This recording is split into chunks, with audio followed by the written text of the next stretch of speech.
Bem, começou a guerra do aço, guerra do alumínio, né? As tarifas de fato vão começar. Os Estados Unidos vão taxar o Brasil. E a justificativa é a mais tola possível, sempre ideológica. O Brasil negocia muito com a China. O tiro vai sair pela culatra, não tenham dúvidas. Eu não sei se nós no Brasil, o governo brasileiro, vai aproveitar a situação. Não há nenhum analista que tenha dito que não há chances para o Brasil. A maior parte das pessoas que trabalham com exportação ou economistas dizem: este é um momento de chance para o Brasil. Procurar diversificar a exportação para outros lugares, inclusive para a China. Agora, se isso vai ser aproveitado ou não, eu não posso dizer.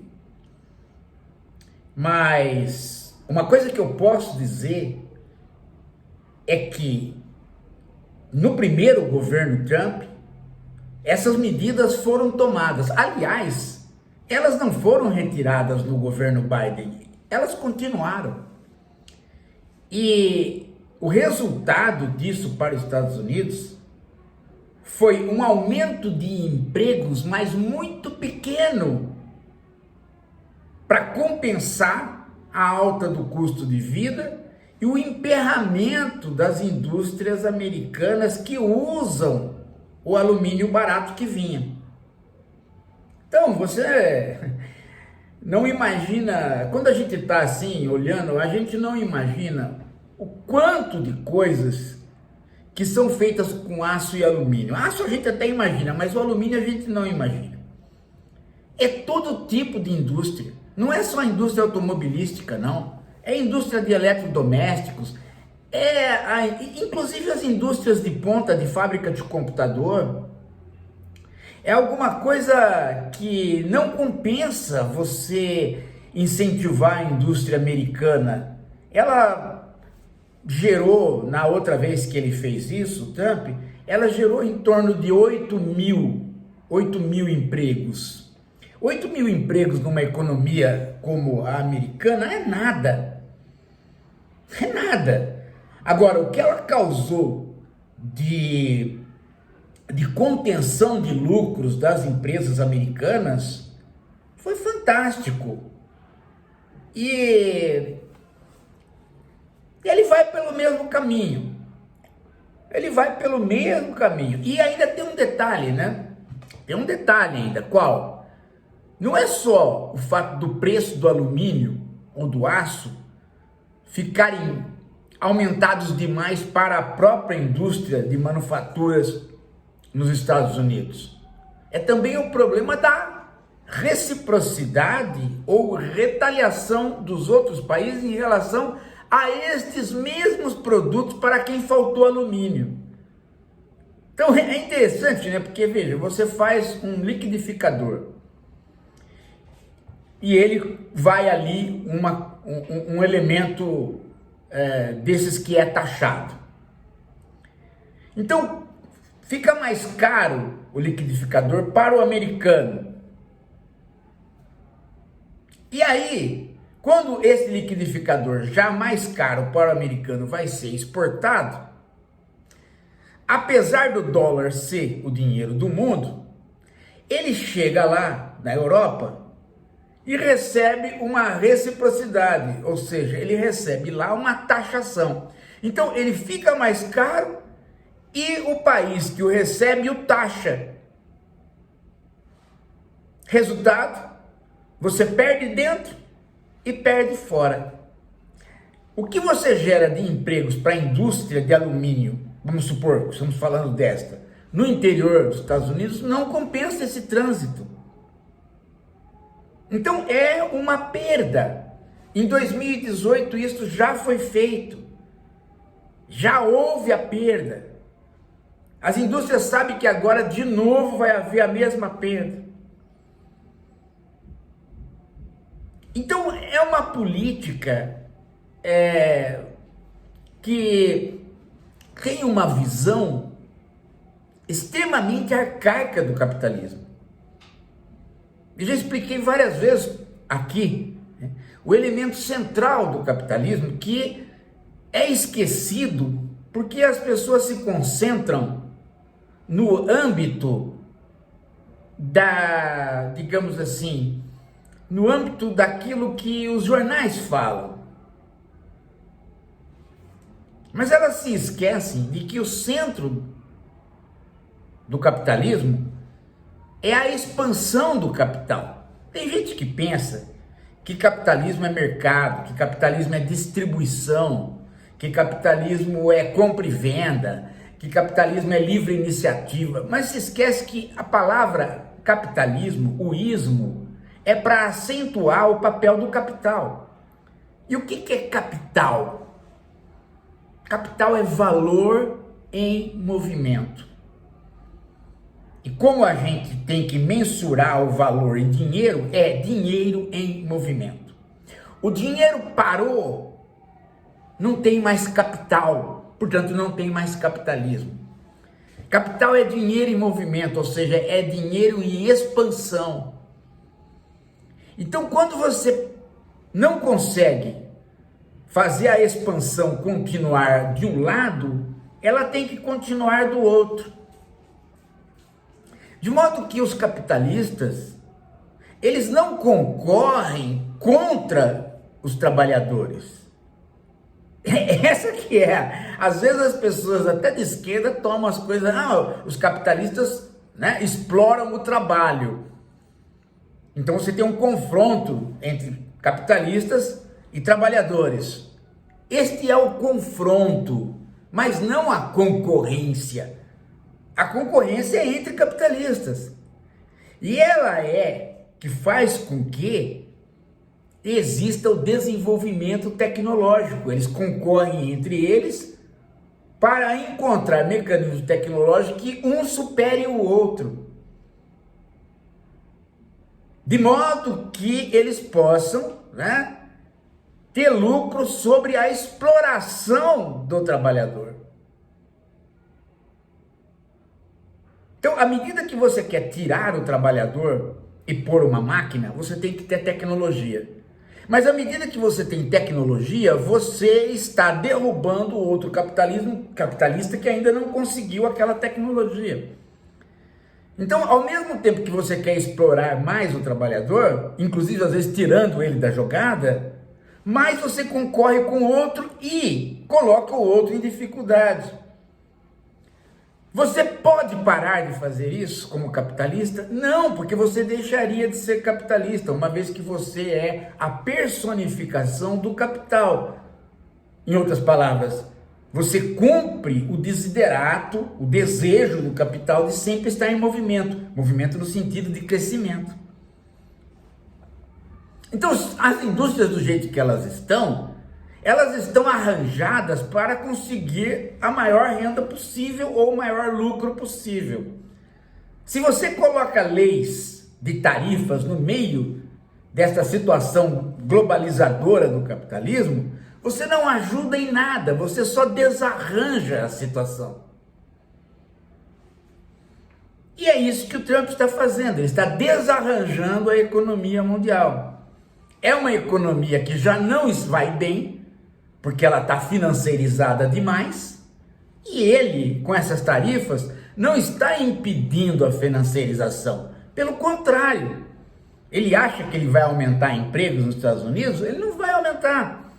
O que ele vai aumentar não vai compensar. Já no governo 1 já ficou claro isso. Então, é um erro, gente. É um erro de visão, porque o Trump funciona na base de um cara que está dirigindo um carro e ao invés de olhar para o para-brisa e de vez em quando olhar para o retrovisor, ele está olhando para o retrovisor o tempo todo. Ele funciona num passado que não é mais possível. É como se ele se esquecesse, ou nunca ficasse sabendo, da globalização.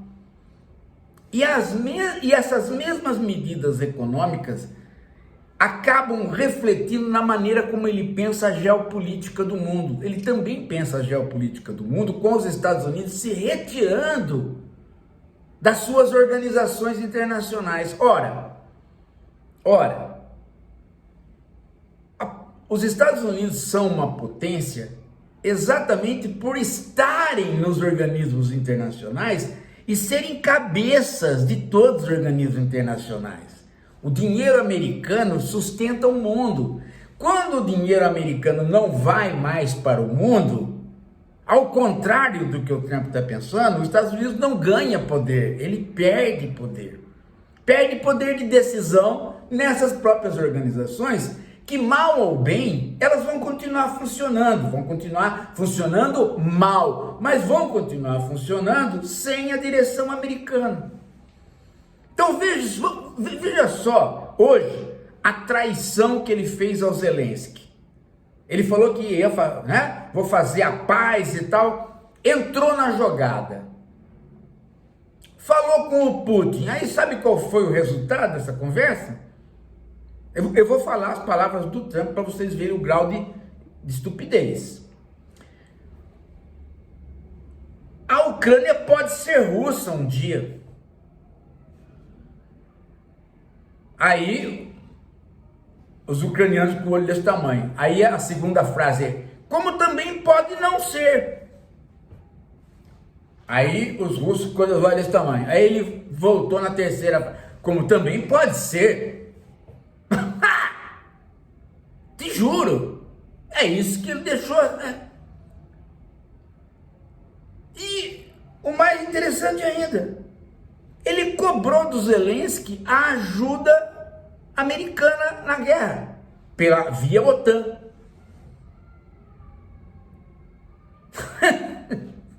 Hã?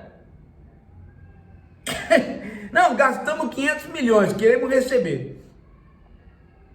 Brincadeira, gente. Brincadeira. Em outras palavras, ele está entregando um dos membros, né? Ele está entregando a OTAN para o Putin. Falou, não falou, falou, mas acabou entregando. Resultado é que o Putin já percebeu que ele está lidando com um tonto. Aliás, o Putin conhece bem que está lidando com um tonto e vai se aproveitar desse tonto, porque ele fala qualquer coisa. Ele não tem direção.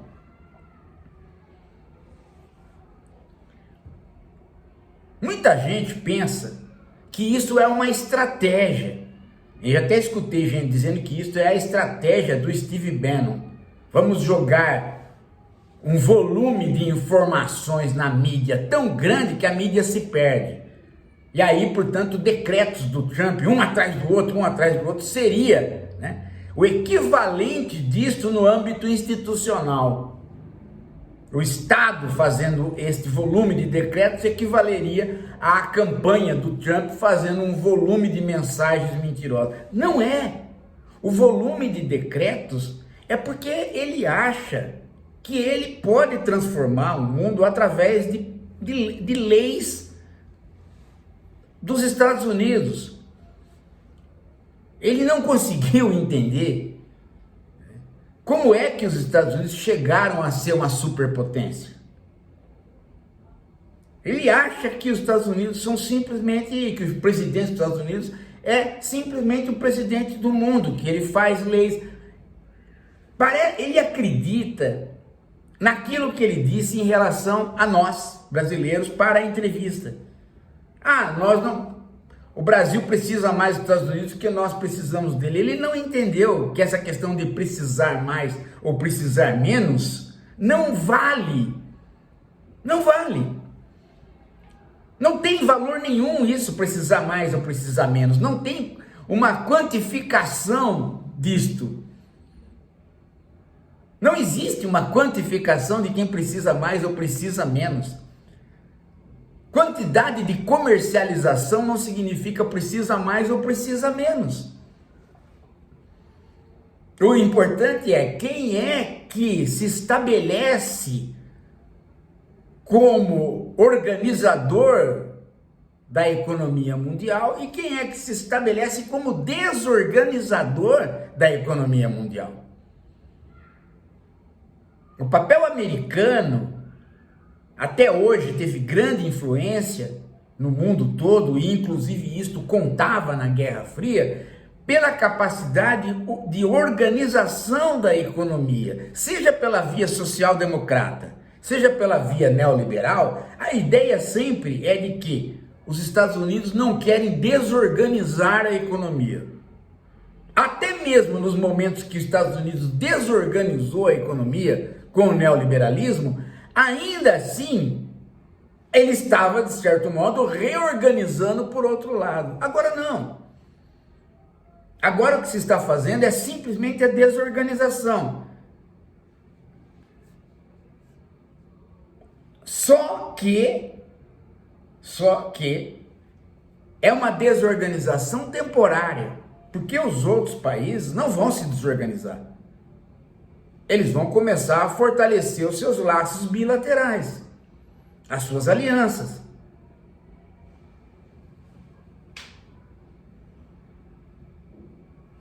Exatamente isso que vai acontecer, vai diminuir sensivelmente a hegemonia americana no mundo.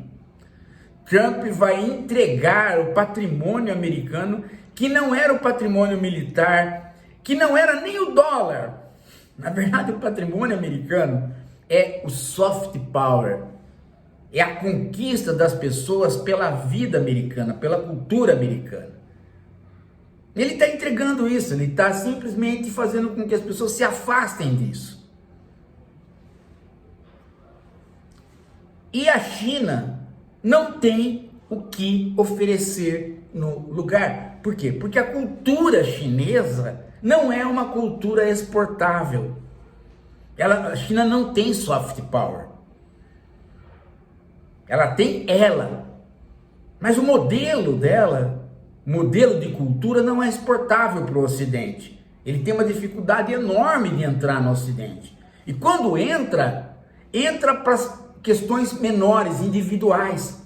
Não entra como alguma coisa que é aquilo que fez os Estados Unidos ocidentalizarem o mundo. Não é. Então nós vamos ter aí um sistema de hiato, né? Hiato.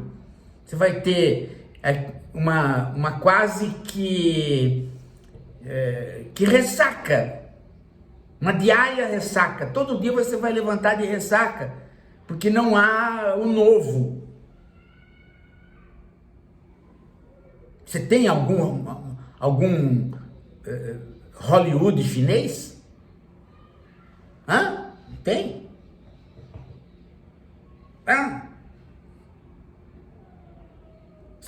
A China sediou os Jogos Olímpicos. Você conhece algum atleta chinês? Mas você conhece todos os americanos. Entendeu? Soft power, gente. Trump está entregando o soft power americano pro nada. Ele está perdendo.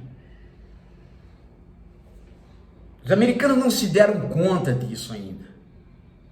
Não se deram conta. Eles não se deram conta de quanto que America First, ou America Great Again, é justamente o contrário. Agora, em termos de crueldades, aí, meu amigo, elas continuam ganhando de 10. Por quê? Essa ideia de comprar a faixa de Gaza para fazer limpeza étnica, meu Deus do céu, né? É um crime contra a humanidade. Enquanto isso,